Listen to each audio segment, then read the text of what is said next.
Hello everyone, আসসালামু আলাইকুম। আশির বাবাকে অনেক দিন ধরেই বলতেছিলাম যে কুষ্টিয়ার ড্রাইভার হোটেলে আমাকে একটু খেতে নিয়ে যাও। আর আশির বাবার প্রায়ই খাওয়া হয়, আমাকে শুধু এসে বলে যে ওখানে গরুর মাংসটা খুব মজা খুব মজা। তো অনেক দিন ধরে বলাতে আশির বাবা আমাকে আজকে এসে তারপরে নিয়ে গেল, বলল যে তুমি রেডি হয়ে নামো, আমি তোমাকে নিয়ে যাচ্ছি। তো রোজা চলে আসবে, এই জন্য আগে আগেই খেয়ে নিলাম। এটা অনেক দিন আগেই ভিডিও করা ছিল। আর আমি বলাতে আশির বাবা রাজি হয়ে গেল ড্রাইভার হোটেলে খাওয়ানোর জন্য। সো আমরা যখন যাচ্ছি, এখন হচ্ছে 3টা থেকে 3:30। ওর বাবা বলতেছিল যে আমরা যে খাবার পাবো কি পাবো না তারও একটা ইয়ে আছে। তো আমরা গেলাম, যেয়ে দেখলাম যে না, ভালোই ওইখানে ভিড় আছে।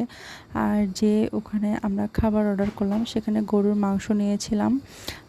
আর একটা মাছ দিয়েছিল, যেটা অ্যাভয়েড করেছিলাম যেহেতু আমি বাইরের মাছগুলো খেতে পারি না। আর একটা সবজি দিয়েছিল, সালাদ দিয়েছিল। গরুর মাংসটা খুব বেশি মজা ছিল। আর এটা ছিল বগুড়ার দই। সত্যি কথা বলতে আমি এত মজার দই কখনো খাইনি। এটা ট্রাই করা উচিত সবার।